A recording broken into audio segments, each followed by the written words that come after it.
Merry Christmas, everyone, it's Charlie. Does that not give you a flashback, just to make a flash pun, to Season 1, Episode 9, that mid-season finale where he said Merry Christmas, and you finally got the reveal that he really was the Reverse Flash because of the yellow suit. There's a new round of that Flash Ring giveaway. All you have to do to enter, just be a subscriber and leave a comment on the video. But I know there's all kinds of questions about what the ending meant, and along with what's going on with next week's episode, because it's like full-blown battle mode. Remember, there's only 6 episodes left, including tonight's episode, meaning that they're going to be wrapping things up pretty soon, because there's only one more bus medal left. But the circle is now complete. The student is the master. That reference was also very timely, because even though it was meant as a joke during the Barry elongated man scene, like he's starting to learn, he's becoming a better hero, so the student really is starting to become the master. But it's also very subversive with Harry's storyline because now he, the student, is becoming more like the master, the Harrison Wells Eobard Thawne from back in Season 1 because of what he's doing here inside the Time Vault and what he might eventually become using the dark matter with the thinking cap.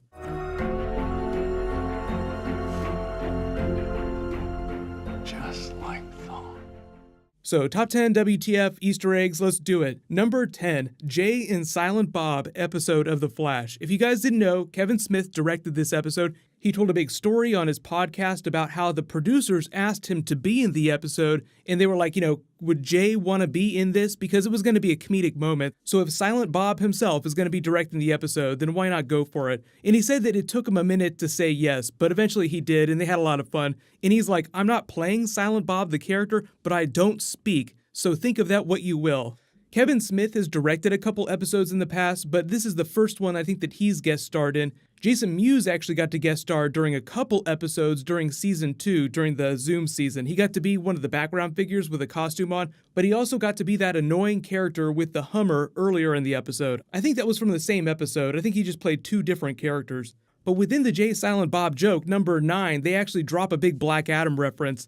The Crown of Kahndaq. You steal from Black Adam, you get lit up. It's as simple as that. Just do not do it. They did the same thing on Smallville, where it's like, yeah, they're probably not going to be able to use the Black Adam character, but you can reference Kahndaq all you want, because it really does exist. I think they even used Kahndaq during Batman v Superman. So they're just sort of like laying the groundwork for eventual Shazam Black Adam stuff in the universe, because we do have Zari on Legends of Tomorrow, and I can't say her actual comic book name in the video because YouTube will flag it because it's the same name as a terrorist organization. But you get the idea. Eventually, we'll get some Black Adam. It might just take a long time.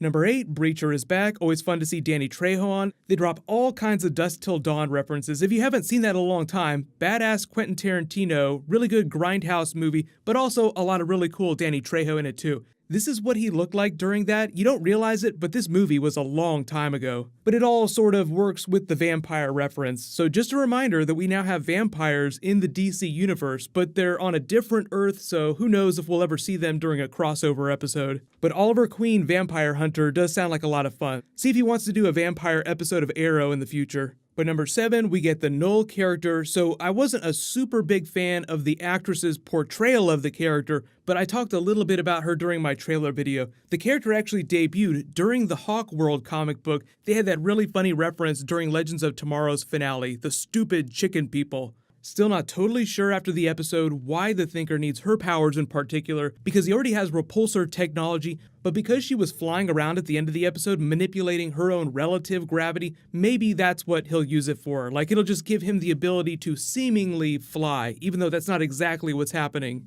Number 6 was the comedy bit where Elongated Man pretends to be Joe and they go to interrogate Carson Beckett from Stargate. They bring that character back. He's a bit of a weird character that's a little over the top, but I'm a huge Stargate fan. I love the character when he was on that TV show, so I give him a bit of a pass on that. And they only used him a little bit. But the real reason for this scene being so awesome is the fact that it's Jesse Martin having fun pretending to be Elongated Man, pretending to be Joe West. So it's just fun to watch Jesse Martin pretend to be really silly. It's just like that fake play from Thor Ragnarok where you have Anthony Hopkins, the actor, pretending to be Loki, pretending to be Odin. So you have Anthony Hopkins being really ridiculous as his Odin character.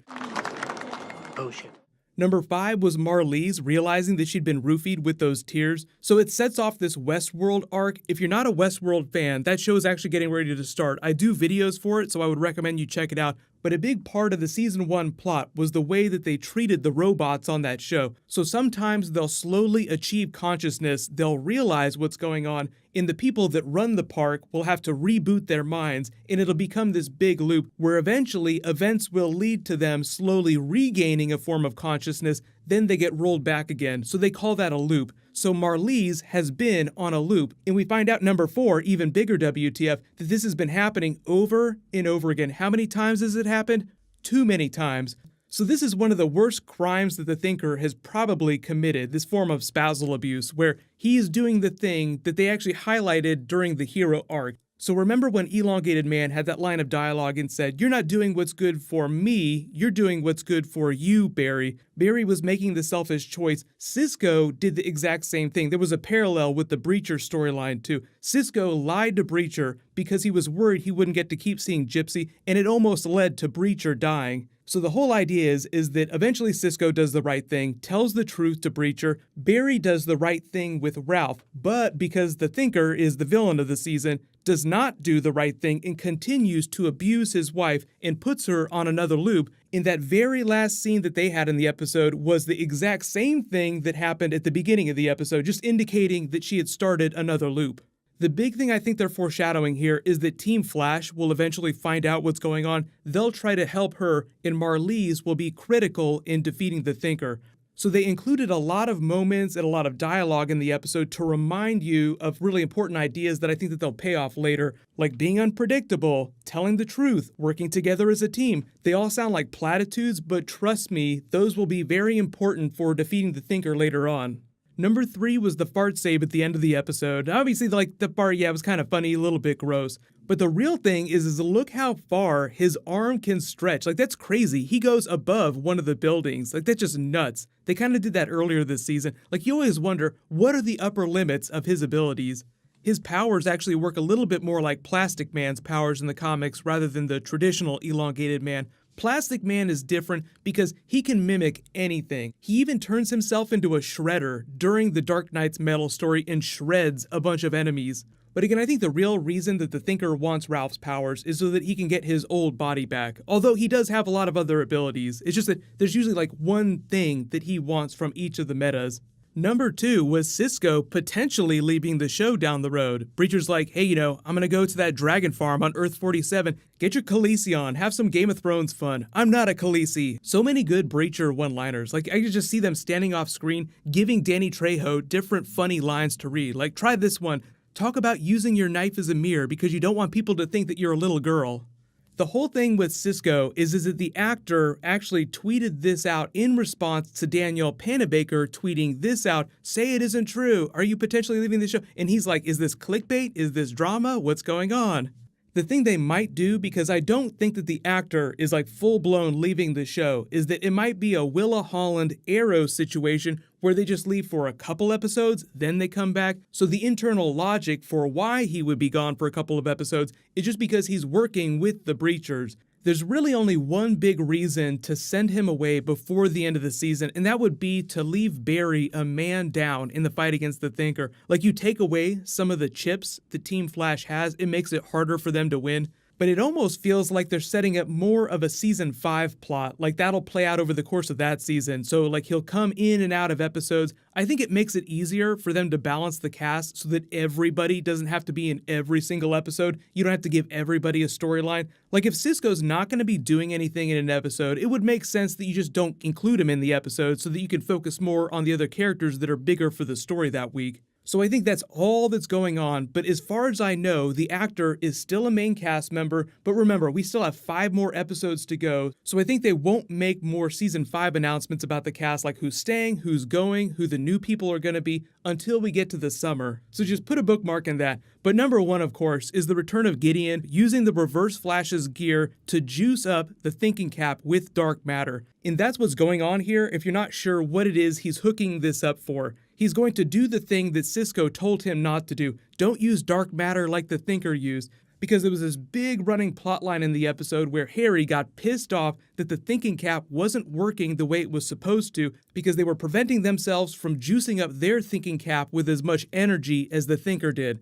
But the problem is that now it seems like he's turning into more of a villain the more he uses the cap, especially with scenes like this that make him seem almost exactly like Season 1 Eobard Thawne Harrison Wells. So that's why you see him hesitate when he puts his hand, like he's thinking about it. Do I really want to do this? Then he puts his hand down, and it's Morena Baccarin as Gideon. Remember, the Legends of Tomorrow Gideon, even though it's the same program, it's a different actress doing the voice for that. So I'm so happy that they brought her back for this rather than use the new actress, because it just keeps it in continuity on the Flash TV show. It's always been the same voice of Gideon on the Flash.